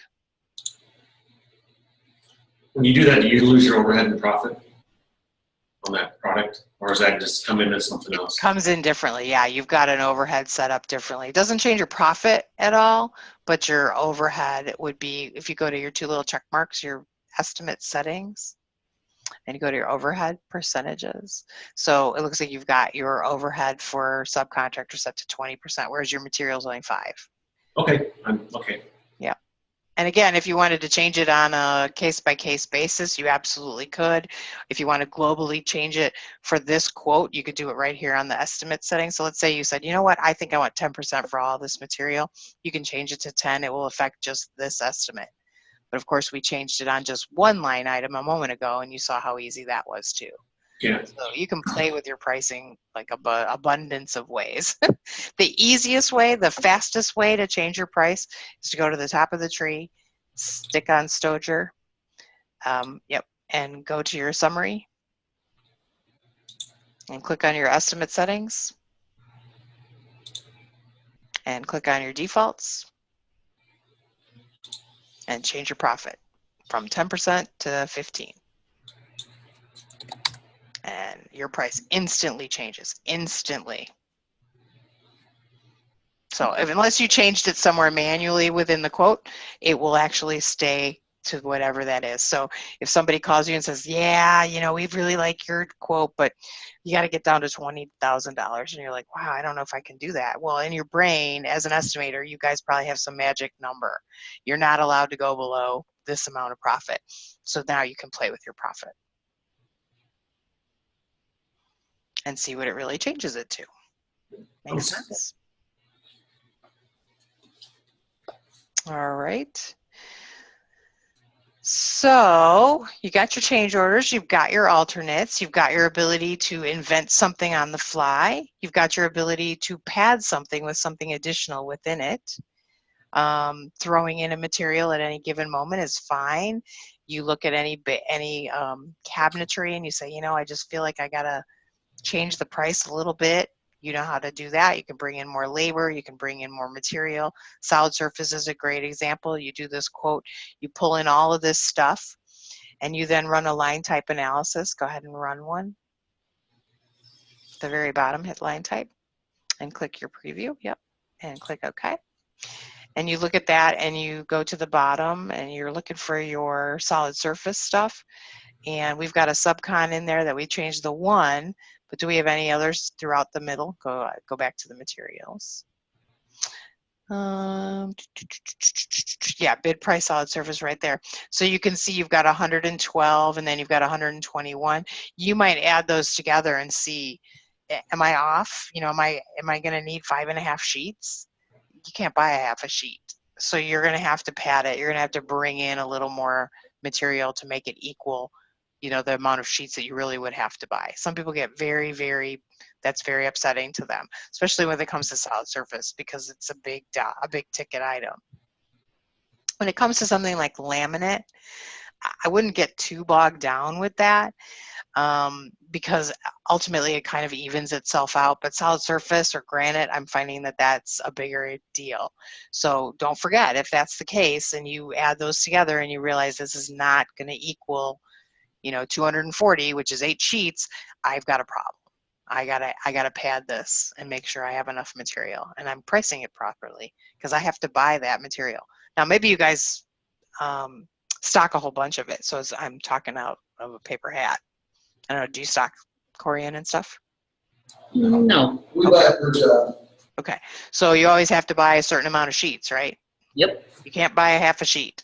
So Nope. Make sure when you're quoting that's one of the things you come back and triple check before you send that quote off. Okay.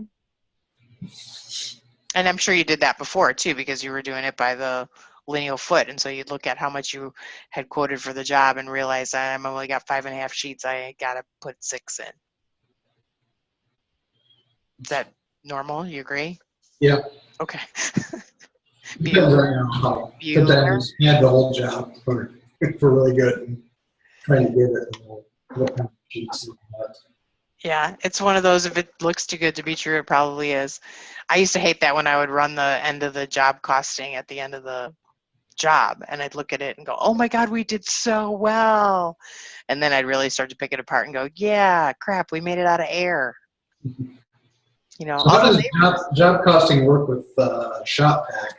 Are the estimators getting into shop pack when it's done or? No.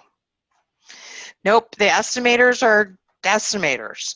And honestly, if I have my druthers, and I think I only have estimators in the room, when you are done estimating, you are done. And even if it comes to that there's a change order, usually by then it's a PM's gig to do. And so the PMs will learn a little bit about how to.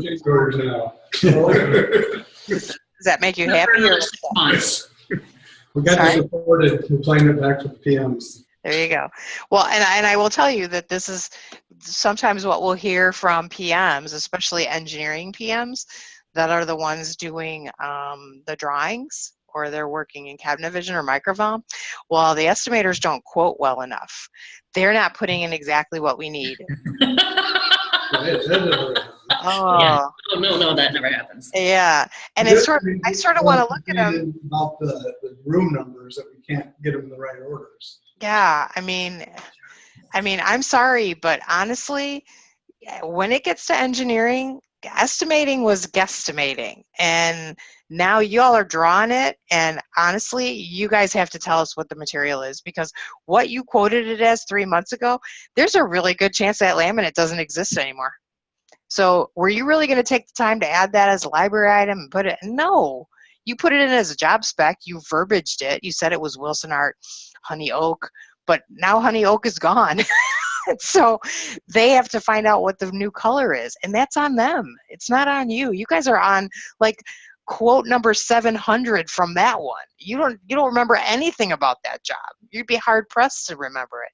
And this is a fight that we have a lot, and I hate that this is a fight that we have, because in my mind this should not be a fight. Your sole function is to try to get out as many quotes as you can in the course of a week.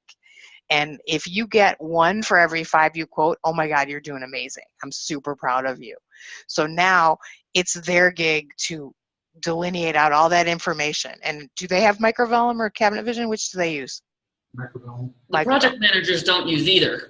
Engineers. Yes, engineers use microvellum. Right. So now the engineers are going to come in and they're going to take all the information that you did that quote for, and they're going to change all of the material that you quoted with, which 90% of it was bid information, right? It was, you've got pulls at a $10, $5, $20, $25. You picked one of those. Now they know exactly what pull it is.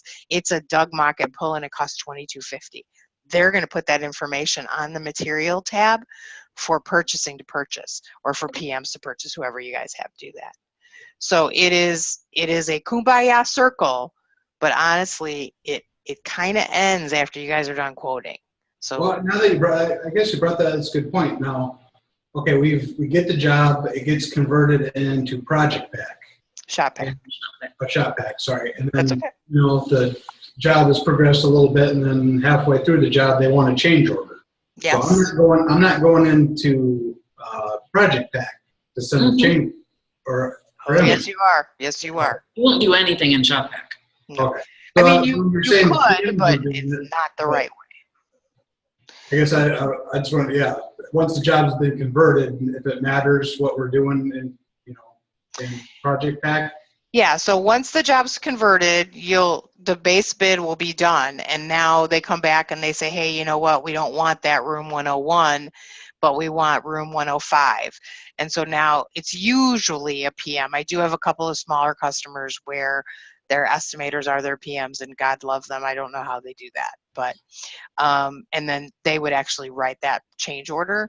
But most of the time, change orders are, there's something that the project manager does, and they would come into project pack and they would open up that quote and they would then add a change order to it.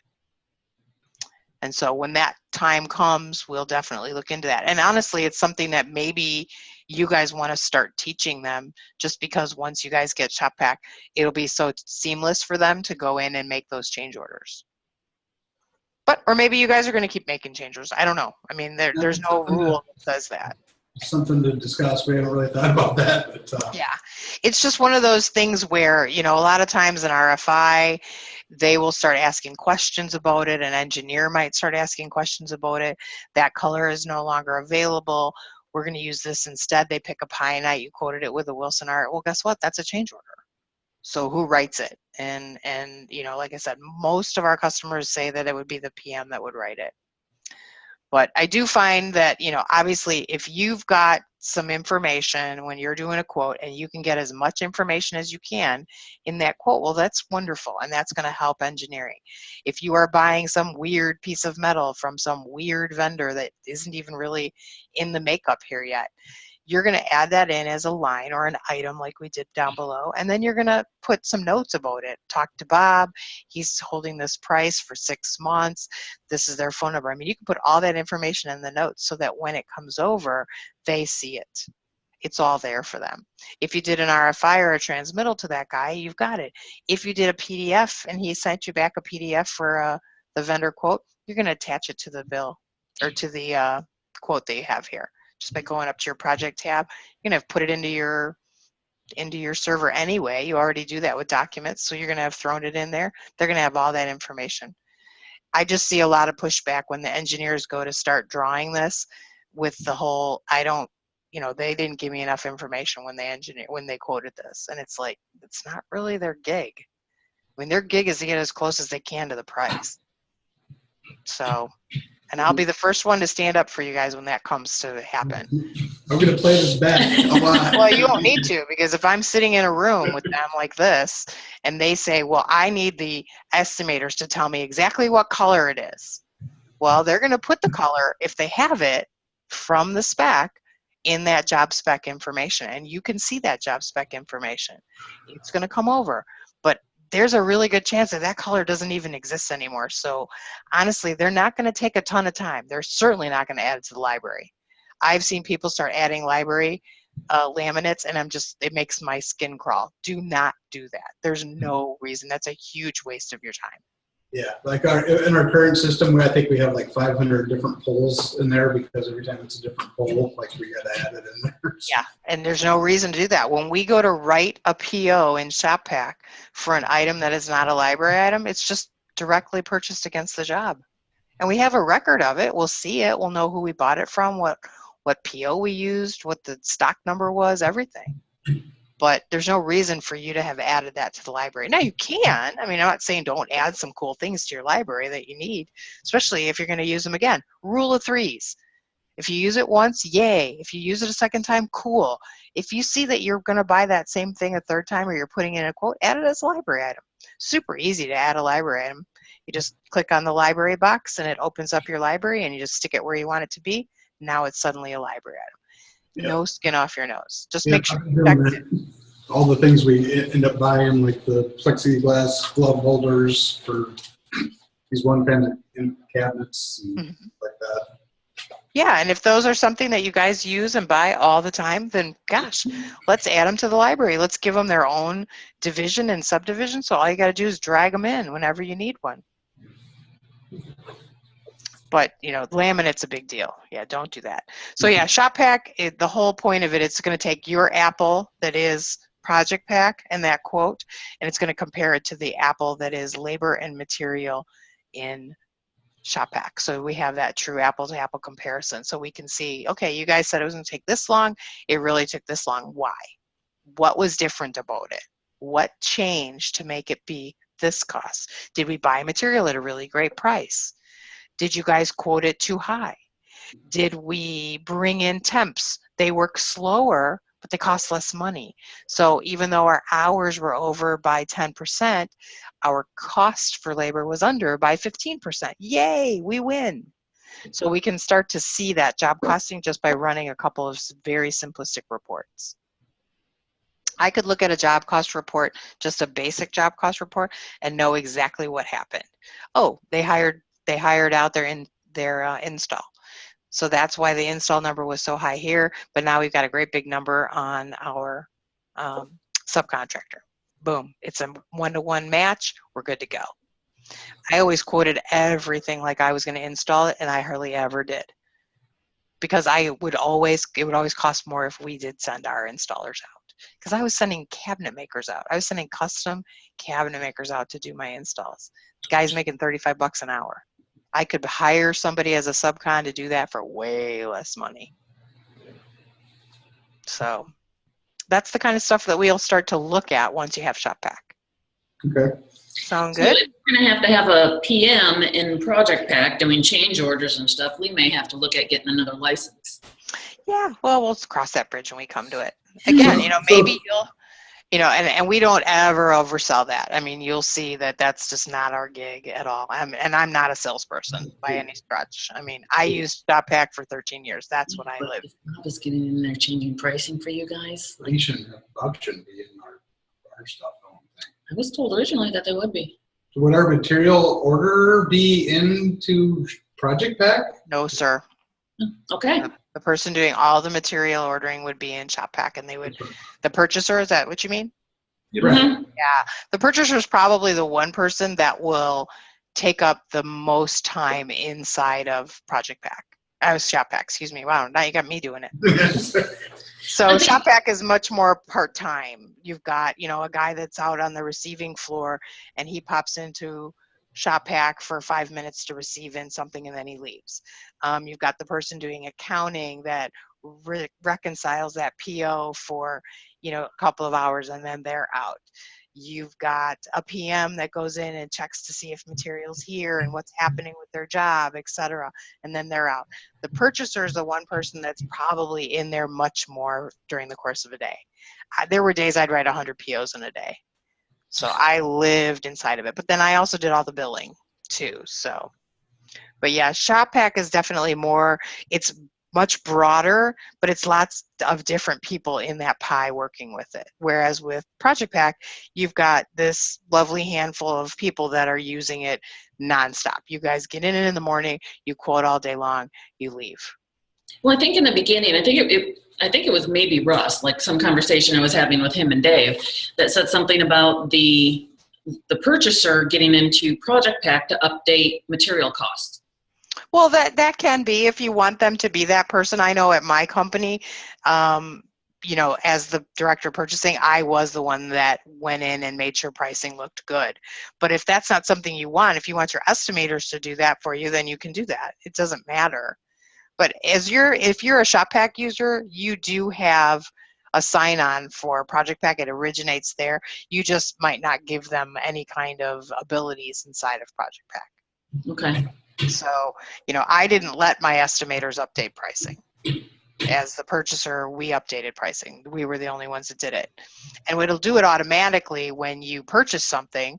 If the price is more than what it is in the Project Pack library, it'll say, hey, do you want me to update? And you can say yes, and it'll do it automatically for you. Okay. But once a year, twice a year, somebody's going to go in, they're going to run a report, and they're going to update costs. You get a letter from Pionite saying, hey, we just did a 10% increase. You're going to go in and you're going to update those prices. So who's going to be responsible for that? Okay. Okay. So we got extra seats, so we can hire another estimator. No. How many? You have to remember, I'm going to be in here almost constantly 1 week every month. Yeah. So How many seats did you guys buy? I don't even remember. 3. Yeah, I only bought 3. And you have 3 estimators, right? No, 2. 2. Okay. Well, at some point she's going to kick somebody out to be in there. No, because Brian and Jim will be in there all day long, and then 1 week every month, I will be in there pretty much nonstop. Yeah. So you'll see. I mean, it might be one of those things where, you know, she does it on a day when somebody's not there for the day, or you're just not able to get in, or maybe you have to buy another seat. But we don't ever say that. That's not, it's just not the way we are. I mean, I am not a salesperson. I am a trainer, and I use the system for 13 years. So I can tell you I love ShopPack. I think it's amazing. I think it will help anybody that's looking for their costing, that's looking for a better way to print out their POs, to bill. You do AIA bills. It does it automatically for you in ShopPack. Yeah, we will be getting ShopPack along with the MV link. Okay. And what is your accounting package that you guys use? Sage 50. Okay. Sage 50. Okay, perfect. All right. All right, guys, I think I'm going to let you go. It's the end of the day. End of the week. Yep. End of the week, end of the day. Woohoo! Although me and Bob just got here, so I get to be here till they're done. Oh, that's something does that, Brooke. Well, have an amazing weekend. I am going to reach out to Dave right now and see if I can get him. Like I said, I've got him on the calendar to meet with us next Friday, and hopefully we can pick his brain a bit and get some more info from him, okay? Perfect. Thank you very much. All right, guys. I'll talk with you soon. Bye-bye. Bye.